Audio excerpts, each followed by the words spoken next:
So picture this. Your phone is sitting right there on the table. Just taunting you. Exactly.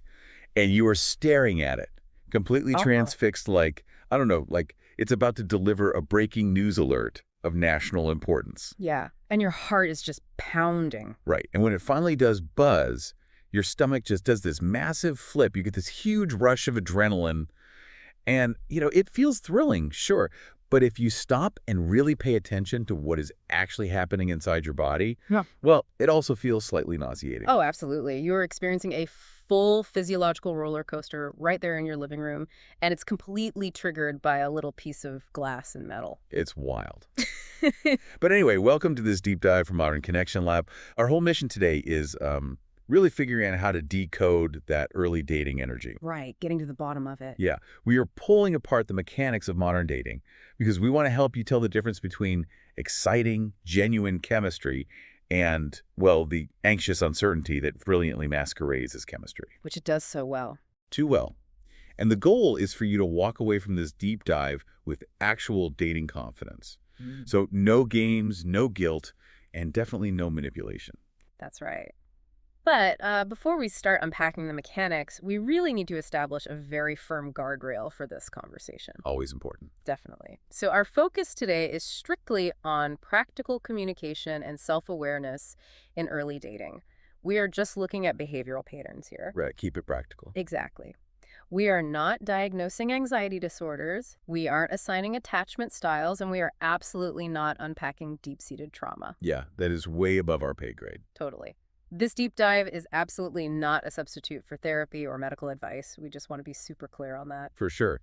Because today, we are really just looking at the everyday, maddening reality of trying to connect with another human being. The fun stuff. Right. And the core problem we have to confront immediately is what we call the butterfly trap. Oh, the butterfly trap, yes.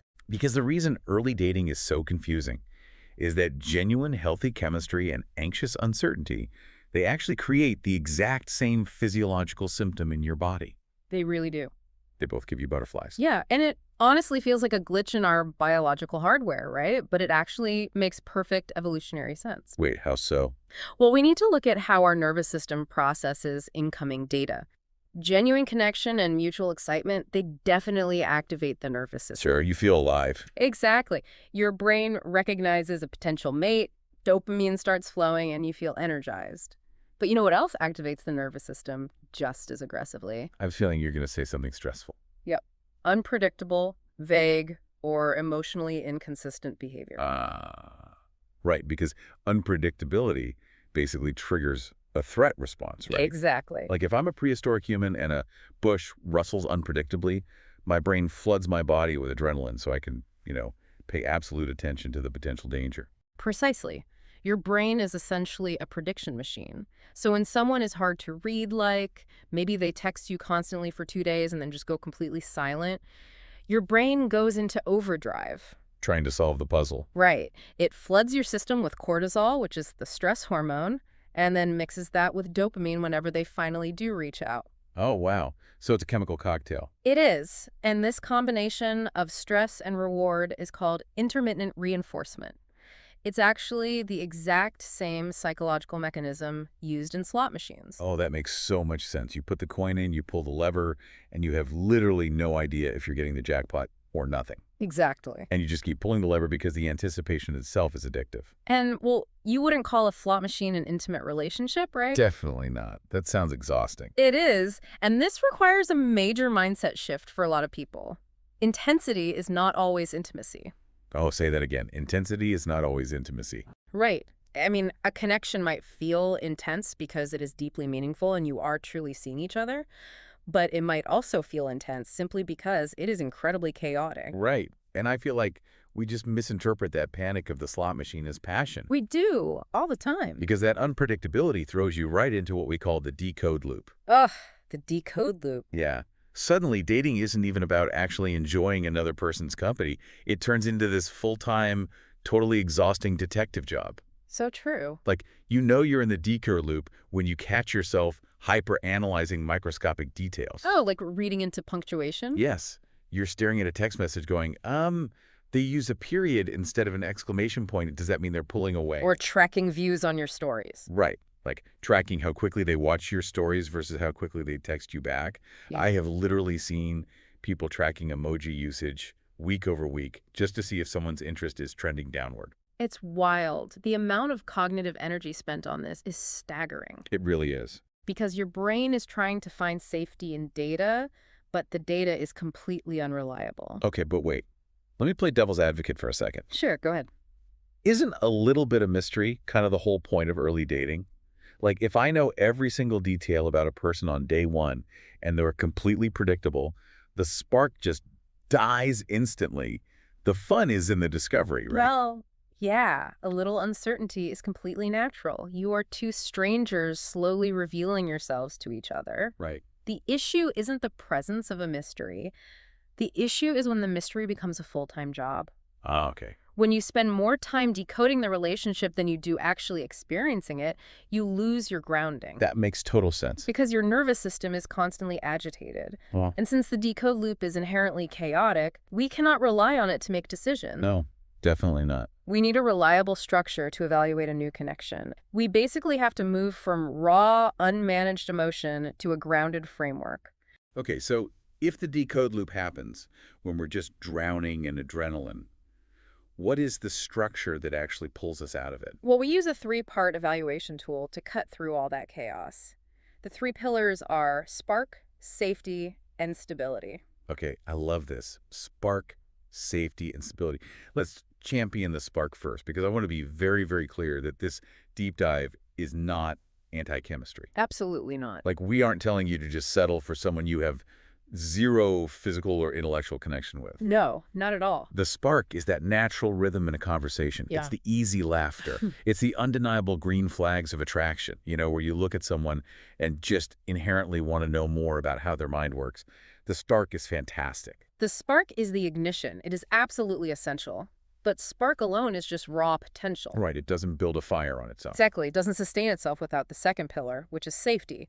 And we really need to completely redefine what safety means for the modern dater. Yes, please. Because safety sounds boring. Right, but safety does not mean a lack of passion. It doesn't mean sitting on the couch in silence for the rest of your life. Okay, good. Emotional safety simply means you do not have to abandon yourself to keep the connection alive. Ooh, abandon yourself. Give me a concrete example of what abandoning yourself actually looks like in early dating. Well, it looks like aggressively curating your personality so you don't scare them off. Oh, pretending to be the cool girl or the cool guy? Exactly. Or it means you are terrified to ask a normal logistical question like, hey, what time are we meeting? Because you think it will make you look needy. I've totally been there. Right.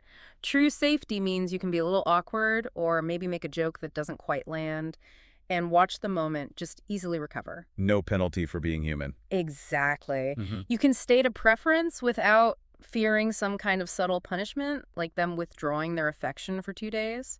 You are not constantly walking on eggshells. It's just the relief of being able to exhale and let your shoulders drop around someone. Yes. Which brings us to the third pillar, stability. Right. Stability is the operational reality of the relationship. And to be clear, stability does not mean constant suffocating communication from dawn until dusk. Thank goodness. It is simply basic reliability. Their words align with their actions. If they say they will call on Tuesday, the phone rings on Tuesday. What a concept. Right. It means they don't flood you with grand romantic intensity for a weekend and then just vanish for 4 days. You don't feel like every single interaction resets your entire relationship back to zero. Okay, so what happens when we isolate these pillars? Let's say you meet someone and the physical and intellectual spark is just undeniable. It's off the charts. Okay. But there's absolutely zero safety and zero stability. You have no idea where you stand. Well, you are describing a situation where chemistry basically lacks a container. A container. Yeah, Yeah. because chemistry is merely an energetic reaction. Without the container of mutual respect, consistent effort, and a manageable pace, chemistry cannot build anything sustainable. It's kind of like dropping a massive racing engine into a plastic shopping cart. Like, the raw power is undeniably there. But without a chassis or a steering wheel or brakes, you aren't going on a road trip. You're just going to crash into a wall at 100 miles an hour. Yes, the power destroys the vehicle, and the exact same thing happens emotionally. Without the container of safety and stability, chemistry just becomes emotional fireworks. Oh, that's a great visual. Right, it's loud, it's incredibly bright, it completely takes over your sky for a brief moment, and then it just vanishes, leaving you in the dark wondering what just happened. Okay, understanding spark, safety, and stability makes perfect logical sense when we are just sitting here talking about it. Sure. But when you are out at a dimly lit restaurant and they look amazing and the conversation is flowing, well, logic usually just goes right out the window. It really does. So how do you actually measure these pillars in your own body in real time when you're already caught up in the romance of it all? The trick is you don't try to measure it in the middle of the date when your adrenaline is spiking. Oh, really? Yeah, you use a tool we call the aftertaste test. Yeah. The aftertaste test. Right, it requires a shift in timing. Instead of analyzing every micro-expression while you're sitting across from them, you just wait. Okay. You let the interaction end, you go home, and you ask yourself one simple question. How do I feel after I interact with this person? After. That's so smart. And the contrast here is incredibly stark once you know what to look for. Absolutely night and day. Like the aftertaste of healthy chemistry leaves you feeling lighter. You feel warm, curious, and remarkably grounded.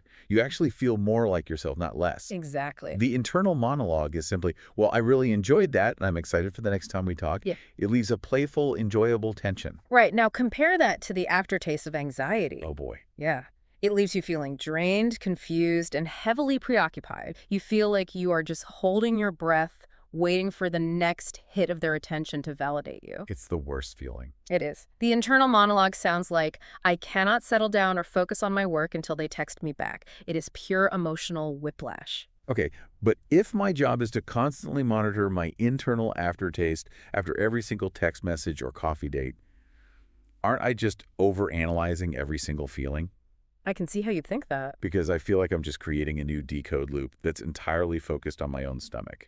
Well, you would be if you were doing this minute by minute. Ah, okay. The goal of the aftertaste test is broad pattern recognition, not constant self-surveillance. You do not need to take your emotional temperature every 5 seconds. Phew, that's a relief. Right. You are just looking at the overall trend line. The human body stores emotional patterns over time much more accurately than the idealized narratives we construct in our heads. Wow, yeah. So if, over the course of 3 weeks, your general baseline after seeing someone is exhaustion and confusion, well, your body is telling you the pattern. That makes total sense. You check the weather outside your window once a day to see what to wear. You don't stare at a barometer for 6 hours straight. Exactly. All right, let's put this framework to the test with some hypothetical situations. Let's do it. Because I see these play out constantly. We'll call this little segment spark or spiral. I love it. Okay, scenario A. Let's say you talk to someone on the phone for 2 hours. Time completely flies by. When you finally hang up, you feel totally energized and motivated. Okay, you're looking at classic spark. Your curiosity is engaged, the conversational rhythm is natural, and the aftertaste is energizing, which also points to a solid level of safety. Perfect. Okay, scenario B. What if they completely disappear for 3 days? They leave your last message on read. Then, out of nowhere, they send a highly intense, deeply romantic text that pulls you right back in. That is the slot machine. That is a spiral of pure instability. So no spark. Well, the massive intensity you feel when you get that text might register in your brain as chemistry, but you are actually just feeling the relief of your anxiety ending. It is a fabricated high. Ouch. Okay, scenario C. Let's say your mood is completely tethered to them. You feel incredibly high and on top of the world when their name pops up on your phone, but devastatingly low and insecure when it doesn't, and you literally only met them last week. Oh, that is anxiety-driven intensity. When your emotional equilibrium relies entirely on a virtual stranger's texting habits, you have absolutely zero safety or stability in the dynamic. Yeah, that's a rough place to be. Yep. Okay, last one. Scenario D.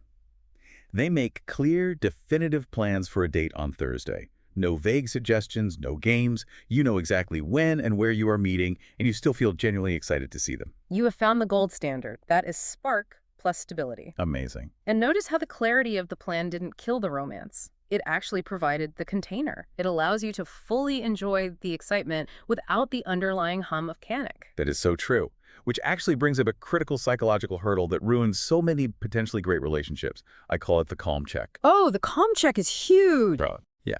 Someone goes on a date, The other person is clear, they communicate well, they ask good questions, the day is nice, and the person just feels calm.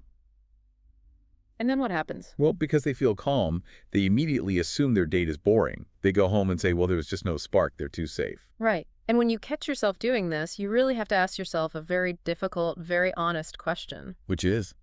Do I feel calm right now because there is genuinely zero physical or intellectual attraction? Or do I feel calm because my nervous system isn't being pulled into a state of confusion? Mistaking a lack of confusion for a lack of attraction. Exactly. People who have habituated to the chaos of a spiral, people who are deeply used to having to earn someone's affection through detective work, they will often unconsciously dismiss a perfectly healthy spark simply because it doesn't trigger their fight or flight response. Wow. They interpret peace as boredom. But calm is not the enemy of chemistry. Calm is actually a requirement for observation. That's profound. Calm creates the actual bandwidth in your brain needed to notice if you have real long-term compatibility. Yeah, you cannot evaluate the foundation of a house while the fire alarm is going off. You just want to survive and get out of the building. Exactly. Okay, so recognizing these patterns is half the battle, but we also need to know how to adjust our behavior in the real world based on this framework. Let's look at fast chemistry with zero stability. Classics. Someone texts you constantly for 2 days straight. They tell you your connection is rare and special, and then they vanish. Well, the framework reminds us that early intensity does not predict long-term reliability. When you get massive spark but zero stability, the wise response is to step back and observe the pattern, rather than leaning into the fantasy. Right. Enjoy the compliment, enjoy the temporary ego boost, but do not draft a blueprint for your future together based on 48 hours of texting. Let them show you who they actually are on day 14. Exactly. Okay, what do you do with unclear communication? Like they text you, we should definitely hang out soon, but keep it intentionally vague. Right. Well, the anxiety in that scenario is entirely fueled by the vagueness. Your brain has a puzzle it can't solve. So what's the move? You introduce clarity to test their stability. You simply ask one direct question. You reply, I'd love to. Are you free this Thursday? Oh, I like that. You force the issue out of the hypothetical and into reality. Exactly. Their answer provides the exact data you need.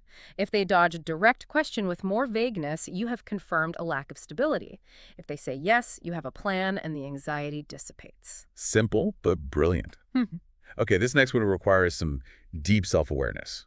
You realize you are performing for attention. Oh, yeah. You catch yourself strategically delaying your replies so you don't look too eager, or you realize you are pretending to be way cooler and more emotionally detached than you actually are. Well, that behavior is a glaring indicator that the container of safety is missing. You fundamentally believe that if you reveal your authentic self or your actual level of interest, you will be rejected. That's tough to admit. The check I use when I catch myself performing is asking, can I be direct with this person and still feel respected? That's a great question to ask. Right. If I can't double text to share a funny thought without feeling like a failure, I'm not connecting, I'm just putting on a show. Exactly. Now, we also need to explicitly outline what not to do. Like, what are the critical mistakes people must avoid if they want to keep their dating lives healthy and grounded? First and foremost, avoid all manipulative tactics. Just discard the advice that tells you to make them chase you through artificial scarcity. Yes, please. Do not use strategic silence, and do not attempt to make them jealous to gauge their interest. If you build a relationship using tools of anxiety, your foundation is made of anxiety. Throw the pickup artist handbooks and the mind games directly into the trash. Exactly. Second, avoid relying on gender stereotypes. Statements like, well, men always pull away when things get serious, or women always want you to pay. Right, those are just generalizations. Yeah, they blind you to the actual nuanced individual sitting across the table from you. Yeah. It is lazy pattern recognition that prevents actual intimacy. Totally. It breeds resentment and puts the other person on the defensive before the date even begins. And finally, and this is truly crucial, do not blame yourself for feeling anxious. It's so easy to do, though. It is. But dating is inherently an exercise in uncertainty. You are dealing with complex strangers. The goal of this framework is not to surgically remove all anxiety from your life. Because that's impossible. Right. The goal is a wise response rather than shame. You use the spark, safety, stability framework to navigate the uncertainty rather than beating yourself up for having a perfectly normal human reaction. Exactly. Our biology is going to react. We just get to choose what to do with that reaction. Well said. All right, let's lock this all in. Break down the structured 5-point recap for us to take away from this deep dive. Absolutely. Here are the 5 key takeaways. Number 1, remember the butterfly trap. Genuine chemistry and anxious uncertainty can both trigger the exact same physiological symptom of butterflies. Keep an eye out for those butterflies. Number 2, to evaluate a connection accurately, use the 3-part framework. You need spark, safety, and stability. You really cannot build on just one. Number 3. Number 3, healthy chemistry feels exciting but also grounding. It should never feel like a state of chronic, exhausting confusion. The engine needs a chassis. Precisely. Number 4, constantly remind yourself that intensity is not the same thing as intimacy. A roller coaster is intensely thrilling, but it is not a relationship. So true. And finally, number 5, when you feel yourself spinning into the decode loop, rely on the aftertaste test. Evaluate the overall emotional pattern over time, rather than obsessing over the punctuation of a single text message. I love it. Now, I want to hear directly from you listening right now. Jump into the comments wherever you are and drop a number based on which of these concepts is the absolute hardest for you to separate in your own dating life. Oh, that's a good prompt. Is it number 1, butterflies versus anxiety? Number 2, calm versus boring? Number 3, chemistry versus mixed signals? Or number 4, real interest versus just needing reassurance? Drop your number in the comments. Seeing where everyone else gets stuck is a really great reminder that none of us are dealing with this alone. It's remarkable how universal these behavioral challenges are across all types of relationships. It really is. Which is exactly why you are not going to want to miss our next deep dive. We are covering how to compliment someone without making it weird. A very necessary skill. Right. Giving a compliment sounds simple, but we're going to break down the mechanics of giving low-pressure, genuinely authentic compliments that actually land and don't make the other person feel intensely uncomfortable or scrutinized. It's a surprisingly difficult communication skill, but very easy to master once you understand the underlying psychology. Definitely. But for now, as you head back out into the unpredictability of the dating world, I want you to think about that phone sitting on the table. Just waiting. Yep. The next time it buzzes and you feel that massive rush of breaking news adrenaline spike in your chest, well, before you start analyzing their word choice, just take a breath. Ask yourself, are you actually excited to talk to this person? Or are you just desperately relieved they haven't forgotten you exist?